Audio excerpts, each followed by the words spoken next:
23শে মে ইটনাও উপজেলা পরিষদ নির্বাচনের তৃতীয় দফায় ভোট গ্রহণ অনুষ্ঠিত হবে। আর সেই ভোট গ্রহণকে কেন্দ্র করে কিন্তু সারা দেশের মতো কিশোরগঞ্জের ইটনা উপজেলায় কিন্তু সকাল সন্ধ্যা যে প্রচার প্রচারণা সেটা কিন্তু চলছে।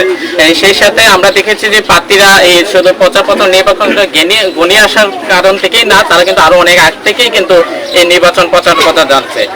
প্রার্থীরা ভোটারদের কাছে যাচ্ছে, দিচ্ছেন উন্নয়নমূলক প্রতিশ্রুতি। আর ভোটাররা বলছেন যে প্রার্থীকে তারা কাছে পাবে, সবসময় যে উন্নয়নের সাথে কাজ করবে, সেই প্রার্থীকেই তারা কিন্তু বেছে নেবে। আজকে আমার কাছে যে প্রার্থী উপস্থিত রয়েছেন, একজন উপজেলা পরিষদ নির্বাচনের প্রার্থী, তিনি সাকাব মার্কান দিয়ে প্রতিদ্বন্দ্বিতা করছেন।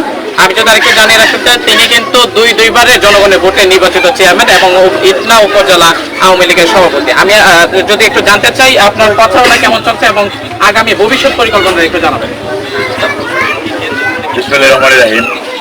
আমরা গত 13 তারিখে আমাদের মার্কা পাওয়ার পর থেকে আমাদের নেতাকর্মীদেরকে নিয়ে আমরা পুরো এই তীব্র গরমের ভিতরেও আমাদের নেতাকর্মীদেরকে নিয়ে আমরা প্রচারণা চালিয়ে যাচ্ছি।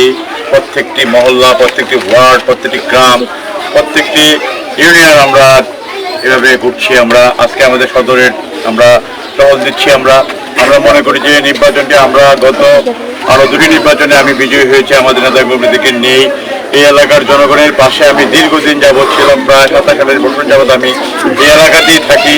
এই এলাকায় আমার অবস্থান, যার জন্য এলাকার জনগণ আমাকে সবসময় পায় বলেই তারা আমাকে পছন্দ করে এবং পছন্দ করে বলেই আমাকে তারা দুবার এই উপজেলার চেয়ারম্যান নির্বাচিত করেছে। আমি বিশ্বাস করি আগামী 29 তারিখে নির্বাচনটা হবে, সেই নির্বাচনে এই এলাকার মানুষ, তাদের কাছের মানুষ, তাদের প্রিয় মানুষকে আবার বিজয়ী করবে। এটি আমাদের এটি হাওড়ের এলাকা, অবহেলিত এলাকা, পশ্চাৎপদ এলাকা, এটা হাওড়ের ভৌগোলিকভাবে পশ্চাৎপদ এলাকা। সেই এলাকাটিকে আমরা চেষ্টা করেছি একটা সমতল ভূমির পর্যায়ে নিয়ে আসার জন্য। আমরা দিন রাত পরিশ্রম করে যাচ্ছি। আমাদের এমপি মহোদয় সাপোর্ট দিচ্ছেন। এই এলাকার সাবেক এমপি ছিলেন আমাদের মহামান্য রাষ্ট্রপতি, ওনার বদৌলতে এই এলাকা একটা সমতল ভূমির পর্যায়ে আমরা নিয়ে আসছি। আমরা চাই এখানে শিক্ষা ব্যবস্থা, এখানে যারা বিদ্যুতের 100% আমরা করে ফেলেছি। আমরা একটা পর্যটনের একটা স্বপ্ন দেখছি এলাকা নিয়ে। এই পর্যটনের স্বপ্ন যদি পূরণ হয়, এই এলাকার মানুষের কর্মসংস্থানের ব্যবস্থা হবে। আমরা মনে করছি যে হাওড় আসলে এই বাংলাদেশের একটি শস্য ভান্ডার। এখান থেকে 1/5 খাদ্য আমরা সারা বাংলাদেশে ছড়িয়ে দিতে পারি, কিন্তু এখানে যেরকম ভাবে আরো কিছু হওয়া দরকার, আমাদের কর্মসংস্থানের ব্যবস্থা হওয়া দরকার, সেটা আমরা একটু পিছিয়ে আছি। আমি মনে করি যে এই হাওড়ের মানুষের যখন কর্মসংস্থানের ব্যবস্থা ভালোভাবে হবে, তখনই কিন্তু বাংলাদেশে একটা ছাপ পড়বে।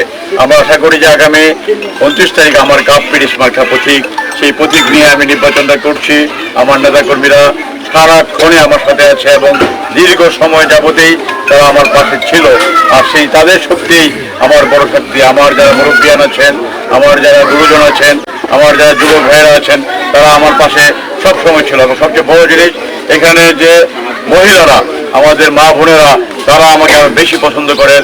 এই জন্য আমার মনে হয় যে আমার ভোটটা ওই মা বোনদের পক্ষে ভোটটা আরো বেশি আকারে কাজ হবে এবং এই ভোট দিয়েই আমি আগামী 29 তারিখ ইনশাল্লাহ বিজয়ী হবো আশা রাখি। ধন্যবাদ।